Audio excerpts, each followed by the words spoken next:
우리에게 주신 하나님의 말씀은 마태복음 24장 36절부터 44절까지의 말씀입니다.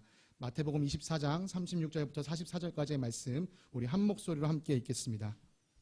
그러나 그날과 그 시각은 아무도 모른다. 하늘의 천사들도 모르고 아들도 모르고 오직 아버지만이 아신다. 노아의 때와 같이 이 인자가 올 때에도 그러할 것이다. 홍수 이전 시대에 노아가 방주에 들어가는 날까지 사람들은 먹고 마시고 장가가고 시집가며 지냈다. 홍수가 나서 그들을 모두 휩쓸어 가기까지 그들은 아무것도 알지 못하였다. 인자가 올 때에도 그러할 것이다. 그때 두 사람이 밭에 있을 터이나 하나는 데려가고 하나는 버려둘 것이다. 두 여자가 맷돌을 갈고 있을 터이나 하나는 데려가고 하나는 버려둘 것이다. 그러므로 깨어 있어라. 너희는 너희 주님께서 어느 날에 오실지를 알지 못하기 때문이다. 이것을 명심하여라. 집주인이 도둑이 밤 몇 시에 올지 알고 있으면 그는 깨어 있어서 도둑이 집을 뚫고 들어오도록 내버려두지 않았을 것이다. 그러므로 너희도 준비하고 있어라. 너희가 생각하지도 않은 시각에 인자가 올 것이기 때문이다. 아멘. 샬롬. 주님의 은혜와 평강이 사랑하는 성도님의 가정에 삶에 가득하시기를 간절히 기도합니다.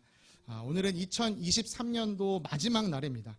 이 한 해를 마무리하는 이 날에 여러분들과 함께 예배드릴 수 있다는 것이요, 참 감사할 따름입니다. 여러분, 이 마지막 끝이라는 단어는요, 우리에게 좀 많은 생각을 하게 합니다. 그래서 우리는 지난 한 주간 이 마지막에 대해서 함께 묵상하는 시간을 가졌습니다. 마지막 때에는 어떤 일들이 있을 것인가, 하나님은 우리를 어떻게 심판하실 것인가, 이것에 대해서 우리가 함께 살펴보았었습니다. 그 말씀들, 한 주간 묵상하셨던 말씀들을 기억하시면서 오늘 말씀을 함께 들으시면 좋으실 것이라고 생각합니다. 여러분, 계속해서 반복해서 저희가 말씀드리지만요, 이 주일 설교는 아무 흐름 없이 오늘 이거 설교할까 저거 설교할까 하지 않고요, 저희가 묵상하고 있는 이 묵상집의 흐름을 따라서 함께 주일 설교를 나누고 있습니다. 그러니까 여러분들 꼭 이 말씀 묵상 평소에 힘쓰시는 분들 되시기를 간절히 바랍니다. 여러분, 이 세상에 태어나는 모든 사람에게는 공통점이 있습니다. 우리가 이 땅에서 삶을 시작하는 순간이 있고 또 이 땅에서 삶을 마치는 순간이 있다는 점입니다. 쉽게 말해서 태어나는 생일이 있고 또 언젠가는 죽는 이 장례식이 있다는 말이죠. 이렇게 모든 인생에는요, 시작과 끝이 있습니다. 여러분, 무언가 시작한다, 무언가 끝낸다, 이거 정말 중요한 일입니다. 그런데 재밌는 사실은요, 이 중요한 일을 내가 선택할 수 없습니다. 내가 태어나야지 해서 태어나는 사람이 아무도 없고요, 내가 죽어야지 해서 죽는 사람이 아무도 없습니다. 물론 안타까운 선택을 해서 삶을 의도적으로 마친 사람들이 있긴 하지만, 아무튼 이 태어나고 죽는 이 정말 삶을 시작하고 마치는 중요한 선택을요, 우리는 스스로 할 수 없습니다. 시작도 끝도 우리에게 주어집니다. 여러분, 이런 시작과 끝은요, 우리 사람에게만 있는 것은 아닙니다. 동물들도 식물들도, 이 생명을 가진 모든 존재는 탄생과 죽음을 맞이하게 됩니다. 아니, 생명이 없는 것들도 시작이 있고 끝이 있습니다. 해와 달, 별과 같은, 심지어 우리가 살고 있는 이 광활한 우주도요, 시작이 있고 끝이 있습니다. 네, 이 세상은 시작이 있고 끝이 있습니다. 앞서 말씀드린 것처럼요, 모든 것에서는 시작이 있고 끝이 있지만 그 시작을 스스로 선택할 수 있는 존재가 없고 또 끝을 선택할 수 있는 존재도 아무도 없습니다. 모든 시작과 끝은 우리에게 주어지는 것입니다. 그럼 누구로부터 이 시작과 끝이 주어지는 것일까요? 네, 모든 것을 만드신 창조주 하나님, 알파와 오메가. 여러분, 알파와 오메가는 이 그리스어의 첫 글자와 마지막 글자입니다. 모든 것의 시작이시며 모든 것의 끝이신 하나님으로부터 이 시작과 끝이 주어지게 됩니다. 하나님께서 그 모든 것을 정하십니다. 우리는 지난 한 주간요, 하나님이 정하신 마지막 때가 있다라는 사실을 이 성경의 여러 본문들을 살펴보면서 우리가 확인했었습니다. 여러분, 성경이 말하는 이 마지막 때의 모습을 잘 기억하셔야 합니다. 성경은요, 이 세상의 끝에서요, 이 세상을 만드신 분께서 모든 것을 평가하신다라고 이야기합니다. 그것을 우리는 심판이라고 부릅니다. 이 심판의 권한이 누구에게 있습니까? 이 세상을 만드신 분께 있습니다. 왜요? 이 세상을 만드신 분이기 때문에 무엇이 옳고 그른지 그분에게 기준이 달려 있습니다. 그분이 만든 목적대로 흘러가는 것이 선이고요. 그분이 만든 목적대로 흘러가지 않는 것이 악입니다. 그래서 이 옳고 그름을 판단하는 일은 이 세상을 만드신 분, 이 세상을 시작하신 분에게 있습니다. 그런데 성경을 살펴보니까요, 예수님께서 이런 말씀을 하시는 것들이 있었습니다. 바로 하나님 아버지께서 그 심판하는 일을 그 아들에게, 다시 말해서 예수 그리스도께 맡겨 놓으셨다라는 것이죠. 여러분, 예수님이 이 땅에 처음 오신 것을, 사람의 몸을 입고 이 땅에 처음 오신 것을 기념하는 것이 우리가 지난주에 있었던 성탄절입니다. 여러분, 그런데요, 예수님이 처음 이 땅에 오실 때는요, 이 땅을 심판하러 오신 것이 아니었습니다.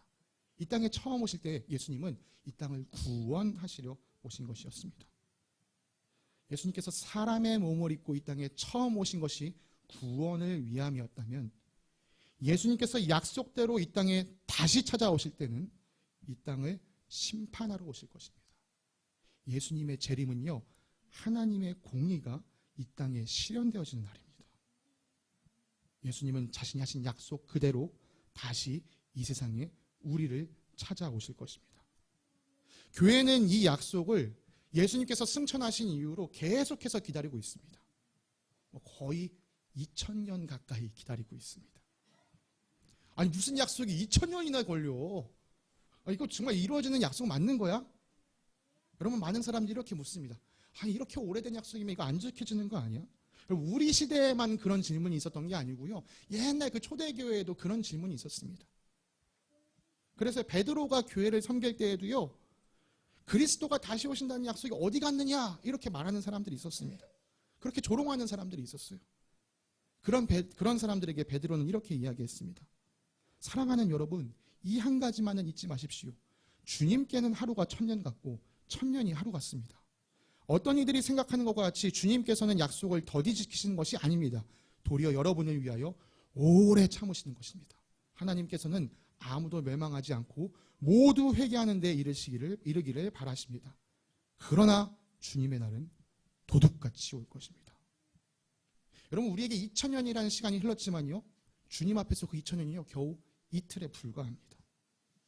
예수님께서 약속을 지키시는 일에 더디신 것이 아니라요, 도리어 많은 사람들이 회개하여 구원을 얻기 원하시기 때문에 참고 기다리고 계신다라고 이야기합니다. 그러나 분명하게 얘기합니다. 그날은 도둑같이 올 것입니다. 여러분, 우리가 아까 읽었던 말씀에도 비슷한 이야기가 있었죠. 도둑같이 임한다. 이게 무슨 말이죠? 도둑이 언제 올지 아는 사람이 있으신가요? 오늘 밤 우리 집에 도둑이 방문할 거다라고 예약하고 오는 도둑이 있습니까? 없습니다. 도둑이 언제 올지는 아무도 모릅니다. 도둑이 언제 올지 아무도 모르는 것처럼 예수님의 임하심도, 인자의 임하심도 그러하다는 것이죠. 여러분, 우리가 지난주에 함께 살펴봤던 사도행전 말씀, 특별히 예수님의 승천 직전에 제자들과 예수님께서 나누신 대화에서 제자들은 예수님께 물었습니다. 예수님, 주님께서 이스라엘을 회복하실 때가 이때입니까? 그때 제자들에게 예수님은 이렇게 대답하셨습니다.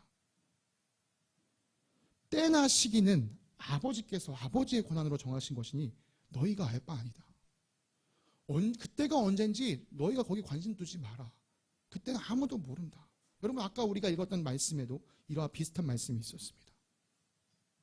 자, 이렇게요, 우리가 지난 한 주 동안 살폈던 성경은요, 우리에게 마지막 때가 어떠하다라는 많은 가르침을 주고 있었습니다. 여러분, 이런 것들을 기억하시면서 오늘 말씀을 함께 살펴봐야 합니다. 여러분, 마태복음 24장, 우리가 오늘 36절부터 44절까지의 말씀을 읽었지만 사실 이 마지막 때에 대해서 우리가 더 깊이 알려면요, 25장 46절까지 다 읽어야 됩니다. 그러면 너무 말씀이 길어지니까 제가 오늘 이 마지막 때에 대한 예수님의 가르침, 이 교훈의 첫 부분만 함께 읽었는데요, 이 다른 뒤의 내용을 오늘 함께 빠르게 살피도록 하겠습니다. 오늘 우리가 함께 읽은 이 본문에 앞서서요, 예수님은 이 예루살렘이 곧 망할 것이다, 예루살렘이 곧 짓밟힐 것이다 라고 말씀해 주셨고, 실제로 역사적으로 그 일은 일어났습니다. 그리고 예수님 덧붙여 말씀하셨습니다. 예루살렘이 끝나는 것처럼 이 세상도 끝나는 때가 올 것이다. 그러면서요, 예수님은요, 이 세상 마지막 때의 징조에 대해서 말씀해 주셨는데요, 그 징조들을 살펴보면 굉장히 혼란스럽습니다. 여기저기서 내가 그리스도야, 내가 그리스도야 라고 말하는 사람들이 나타나서 사람들을 미혹할 것이라고 하셨고요. 이 민족과 저 민족이, 이 나라와 저 나라가 서로 전쟁을 일으킬 것이다. 여기저기서 기근과 지진, 자연재해가 일어날 것이다. 이렇게 말씀해 주셨습니다. 그래서 사람들은요, 이런 일이 일어날 때마다 뭐라고 얘기하죠? 아유, 말세야, 말세. 아유, 세상이 끝날래나 봐. 이렇게 이야기를 합니다. 이처럼 세상의 끝이 다가온다는 사실은요, 여러 가지 징조를 통해 우리에게 느껴질 것입니다. 그렇지만 그 징조가 느껴진다고 해서 그날이 언제인지 아는 사람은 아무도 없습니다. 바로 오늘 우리가 읽은 본문은 그렇게 시작합니다. 너희가 세상에서 일어나는 일들, 여러 가지 일들을 보면서 야, 세상이 끝날 때가 다가왔나 봐 이렇게 말은 하겠지만 정말 그날이 언젠지, 그 시각이 언젠지는 아무도 모른다. 하늘의 천사도 모르고 아들도 모르고 예수님도 모르고 오직 하나님 아버지만 아신다. 노아의 때와 같이 이 인자가 올 때가 그러할 것이다. 여러분, 이 노아는 창세기에 기록되어 있는 사람입니다. 노아의 홍수는 널리 알려진 이야기니까 여러분들이 잘 아시라고 생각합니다. 하나님은요, 사람들을 이 물로 심판할 계획을 가지고 계셨습니다. 하나님 그 심판에서 의인 노아를 건지기 위해 그에게 방주를 만들어라 지시하셨죠.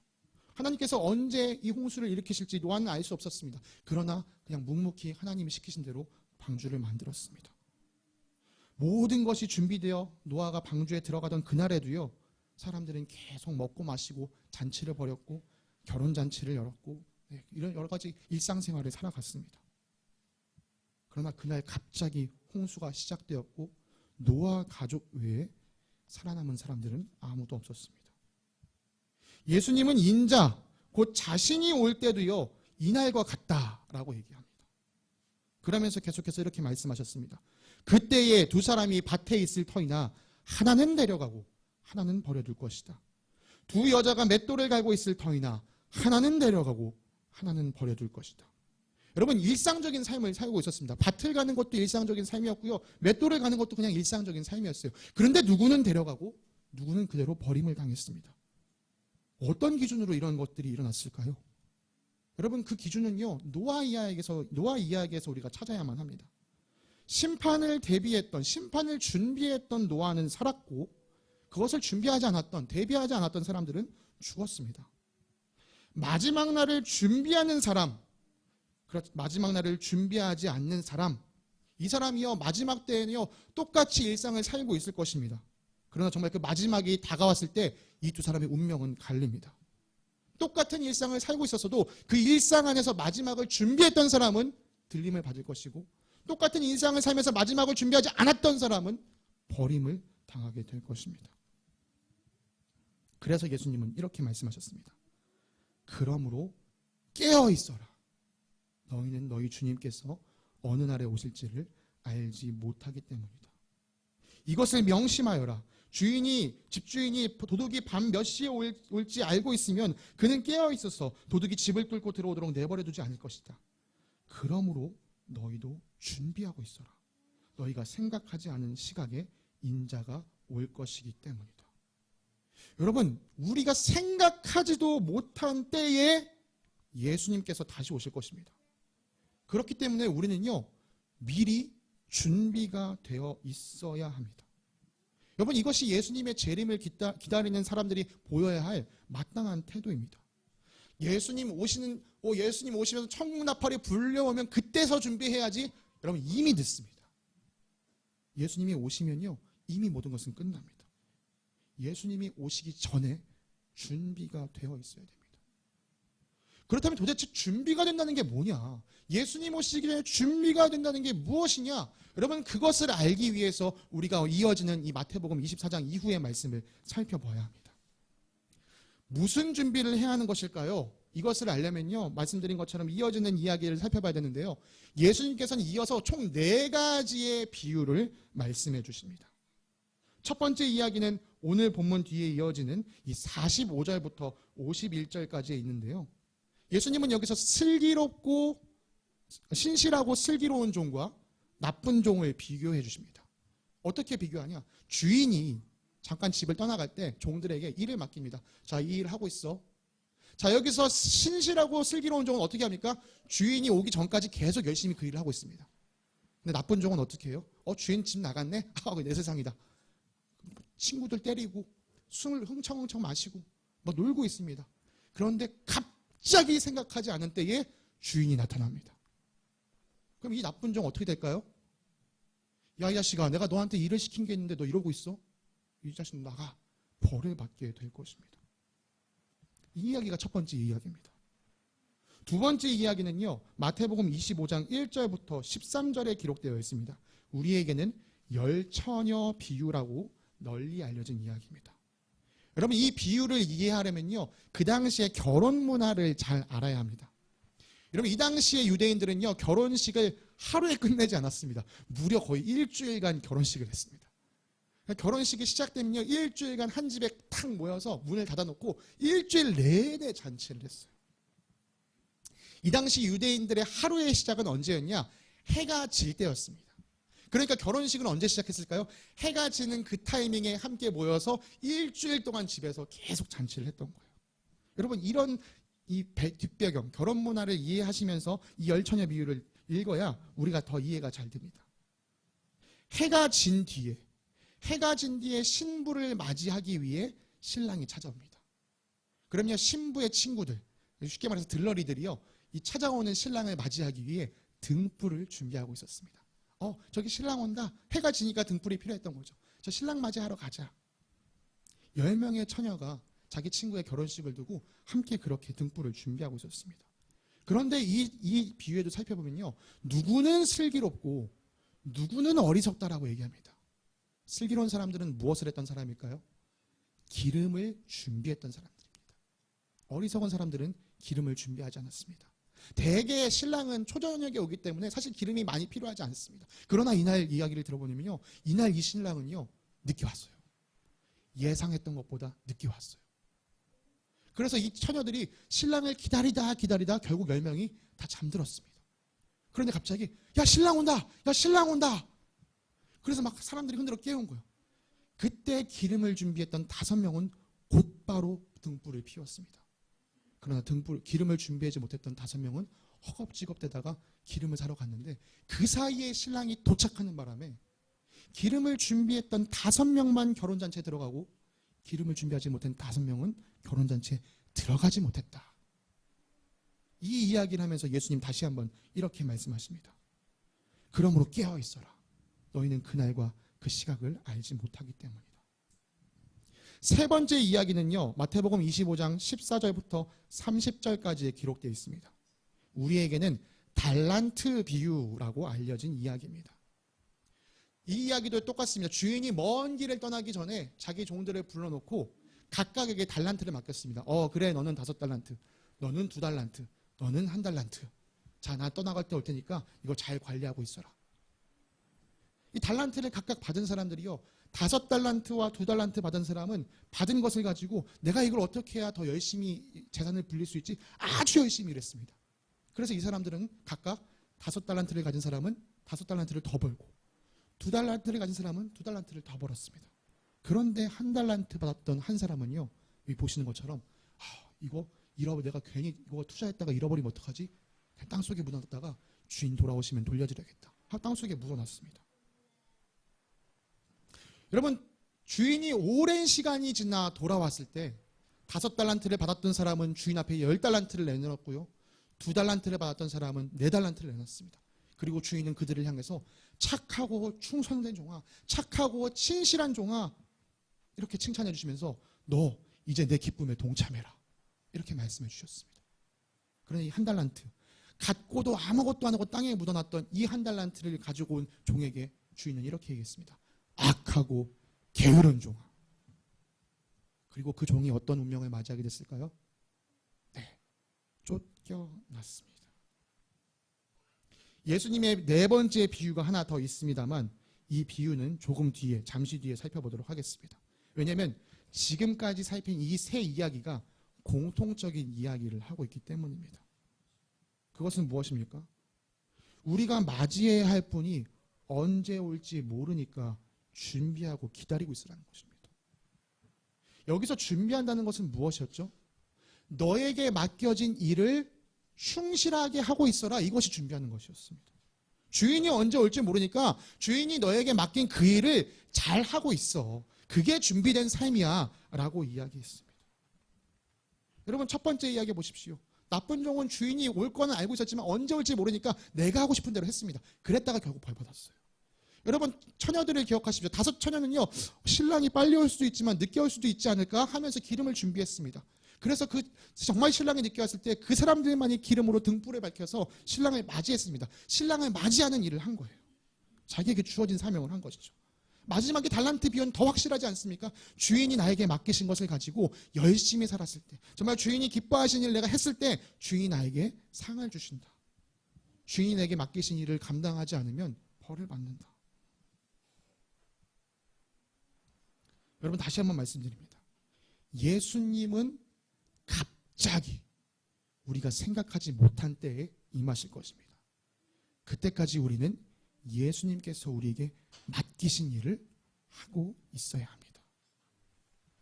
종들에게, 이 친부의 들러리에게 맡겨진 임무가 있듯이요, 마지막 때를 기다리는 우리에게도 임무가 있습니다. 그 임무에 충실하게 살고 있는 삶이 예수님의 다시 오심을 준비하는 삶입니다. 그럼 도대체 예수님은 우리에게 어떤 임무를 맡기셨을까요? 그 실마리가 마지막 4번째 이야기에 담겨 있습니다. 예수님의 마지막 비유는요, 마태복음 25장 31절부터 46절에 기록되어 있습니다. 목자가 양과 염소를 이 좌우에 나누듯이요, 한 임금이 백성들을 좌우로 나눠두고 그들을 심판합니다. 그 심판하는 임금이요, 자기 오른편에 있는 사람들에게 이렇게 이야기했습니다. 내 아버지께 복을 받을 사람들아, 와서 창세 때로부터 너희를 위하여 준비한 이 나라를 차지하여라. 너희는 내가 줄일 때에 내게 먹을 것을 주었고, 목마를 때에 마실 것을 주었으며, 나그네로 있을 때에 영접하였고, 헐벗을 때에 입을 것을 주었으며, 병들어 있을 때 돌보아 주었고, 감옥에 갇혀 있을 때 찾아주었다. 여러분, 이 말을 임금이 이 오른편에 있는 사람들에게 하니까요, 오른편에 있는 사람들이 황당했습니다. 에? 그게 무슨 말이에요? 우리가 언제 그랬다는 거예요? 여러분, 이 사람들의 반응은 당연합니다. 왜요? 이 사람들은 임금님이 그런 어려움에 처한 걸 본 적이 없어요. 임금님이 그 어려운 상황에 처한 걸 본 적이 없겠으니까 임금님을 그렇게 도와준 적이 없습니다. 그런데 임금님이 내가 그렇게 힘들 때 날 도와줬잖아, 이렇게 말씀하신다는 거예요. 그래서 이 사람들이 이렇게 묻습니다. 아니 주님, 우리가 언제 주님께서 줄이신 것을 보고 잡수실 것을 드리고, 목마르신 것을 보고 마실 것을 드리고, 나그네 되신 것을 보고 영접하고, 헐벗으신 것을 보고 입을 것을 드리고, 언제 병드시거나 감옥에 갇히신 것을 보고 찾아갔습니까? 우리가 언제 그런 적이 있습니까? 그러자 임금님이 그 사람들에게 얘기했습니다.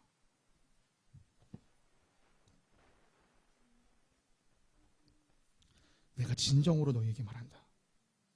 너희가 여기 내 형제자매 가운데 지극히 보잘것없는 사람 하나에게 한 것이 곧 내게 한 것이다. 그리고 임금은요, 자기 왼편에 있는 사람들, 그 사람들에게는 이렇게 꾸짖기 시작했습니다. 저주받을 자들아, 내게서 떠나서 악마와 그 졸개들을 가두려고 준비한 영원한 불 속으로 들어가라. 너희는 내가 줄일 때에 내게 먹을 것을 주지 않았고, 목마를 때에 마실 것을 주지 않았고, 나그네로 있을 때 영접하지 않았고, 헐벗었을 때에 입을 것을 주지 않았고, 병들어 있을 때나 감옥에 갇혀 있을 때에 찾아주지 않았다. 여러분, 이 이야기를 들은 왼편에 있는 사람들도 깜짝 놀랐습니다. 왜요? 아까 오른편에 있는 사람들과 똑같이 이 사람들은 임금님이 그런 어려움에 처한 걸 본 적이 없거든요. 아니, 임금님 무슨 소리예요? 우리가 언제 그런 일을 할 기회가 없었잖아요, 임금님. 그런 상황이 우리에게 없었잖아요. 임금님은 그런 어려움에 처하신 적이 없으시잖아요. 임금님이 만약에 그런 어려움에 있었다면 우리가 외면했겠습니까? 당연히 임금님 도와드렸겠죠. 그러자 임금이 이렇게 이야기했습니다. 내가 진정으로 너희에게 말한다. 여기 이 사람들 가운데서 지극히 보잘것없는 사람 하나에게 하지 않은 것이 곧 내게 하지 않은 것이다. 내 형제자매 중에 지극히 작은 자에게 한 것이 곧 나에게 한 것이고, 내 형제자매 중에 지극히 작은 자에게 하지 않은 것이 곧 나에게 하지 않은 것이다. 여러분, 임금이 하는 마지막 심판의 내용이 이것이었습니다. 아니, 어떻게 이럴 수 있을까요? 어떻게 작은 자에게 한 게 임금에게 한 게 될 수 있을까요? 여러분, 마태복음 10장에 보시면요, 예수님께서 제자들을 전도 여행 보내면서 이런 말씀을 하십니다. 내가 너희를 보내는데 너희를 맞이한 사람은 나를 맞이한 것과 같다. 아버지가 나를 보내셨는데 나를 맞이한 사람은 아버지를 맞이한 것과 같다. 그러면서 계속해서 말씀하십니다. 내가 진정으로 너희에게 말한다. 이 작은 사람들 가운데 하나에게 내 제자라고 해서 냉수 한 그릇을 주는 사람은 절대로 자기가 받을 사랑을 잃어버리지 않을 것이다. 근데 예수님은요, 자기를 믿고 따르는 그 작은 자에게 하는 것을요, 나에게 한 것이다 라고 여겨주셨습니다. 여러분, 예수님이 다마스쿠스에서 사도 바울을 만났을 때, 처음 만났을 때 어떤 말씀을 하셨는지 기억하시기 바랍니다. 밝은 빛 가운데 사도 바울이 깜짝 놀랐어요. 주님, 누구십니까? 그때 예수님이 말씀하십니다. 네가 핍박하는 예수다. 여러분, 바울은요, 예수님을 핍박한 적 없어요. 예수님 만난 적이 없거든요. 그런데 예수님은요, 네가 나를 지금 핍박하고 있다라고 말씀하셨어요. 왜요? 바울이 교회를 핍박했기 때문에. 교회는 예수님의 몸이기 때문에.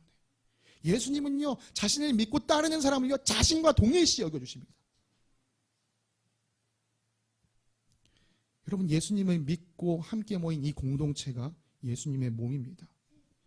여러분, 우리 몸에는요, 여러 지체들이 있습니다. 손이 있고요, 팔이 있고요, 다리가 있고요, 발이 있습니다. 아까 목사님 기도해 주신 것처럼 갑자기 제 몸이 좀 불편해지면서 이 몸의 한 군데만 불편해도 참 힘들구나, 어렵구나, 이것을 느끼게 됩니다. 어떤 지체는 볼품이 있지만, 어떤 지체는 아름답지만, 어떤 지체는 볼품이 없습니다. 어떤 지체는 정말 강하지만, 어떤 지체는 연약합니다. 심판하시는 임금님께서 이렇게 말씀하십니다. 내 형제 자매 가운데, 몸된 지체 가운데 보잘것없는 한 사람, 연약한 그 한 사람에게 한 것이 곧 나에게 한 것이고, 그에게 하지 않은 것이 곧 나에게 하지 않은 것이다. 말씀을 마무리하기 원합니다. 예수님의 재림을 준비하는 것은요, 우리에게 맡겨진 임무에, 그 사명에 충실히 살아가는 것이다 라고 말씀드렸습니다. 그리고 이 마지막 비유는요, 우리에게 맡겨진 임무가 무엇인지를 분명하게 알려줍니다. 우리 가운데 있는 지극히 작은 자를 돌보는 것. 이것을 예수님의 말씀을 따라 조금 더 명료하게 표현하겠습니다. 예수님의 다시 오심을 기다리는 우리는 예수님께서 주신 새 계명을 기억하며 서로 사랑해야 합니다. 예수님의 믿음으로 모인 이 공동체 안에서 예수님이 가르쳐 주신 이 사랑이 샘솟아야만 합니다. 여러분, 이것이 우리가 예수님을 기다리면서 마땅히 해야 할 임무입니다. 서로 사랑하십시오. 내일부터 우리가요, 한 주간 특별 기도회를 가지려고 합니다. 우리가 함께 다룰 주제가 바로 우리에게 주신 이 새 계명에 관한 것입니다. 서로 사랑한다는 것은 무엇이지? 어떻게 사랑해야 하지? 이것에 대해서 우리가 한 주간 나누고자 합니다. 여러분, 이 말씀을 하나하나 기억하시면서 또 함께 말씀을 듣고 기도하시면서 주님, 제가 주님 주신 그 새 계명을 기억하면서 주님 다시 오시는 그날을 기대하고 준비하는 신부가 되게 하여 주시옵소서. 주님, 내가 어리석고 나쁜 자의 자리에 가는 것이 아니라 주님 보시기에 슬기롭고 신실한 종의 자리에 갈 수 있도록 나를 이끌어 주시옵소서. 이렇게 한 주간 다짐하면서 기도하고 나아가시는 겨자씨 교회 되시기를 간절히 소망합니다. 함께 기도하겠습니다. 사랑과 은혜가 풍성하신 하나님 아버지, 감사합니다. 2023년의 이 마지막 날에 우리 인생의 마지막 때를, 그리고 이 세상의 마지막 때를 생각하게 하시는 하나님을 찬양합니다. 예수 그리스도께서 우리에게 약속하신 대로 주님은 반드시 우리에게 다시 찾아오실 것입니다. 찾아오시는 그날에 예수님은 하나님의 공의를 오른손에 주시고 이 모든 것을 심판하실 것입니다. 그 심판을 기다리며 준비하는 지혜롭고 슬기로운 자들 될 수 있도록 주님, 우리 한 사람 한 사람을 붙들어 주시옵소서. 주님께서 우리에게 맡기신 사명이 무엇인지, 임무가 무엇인지를 기억하면서 예수님의 다시 오심을 준비하는 삶 살게 하여 주시옵소서. 우리 가운데 일하시는 주님께 감사드리며 거룩하신 예수 그리스도의 이름으로 기도드립니다. 아멘.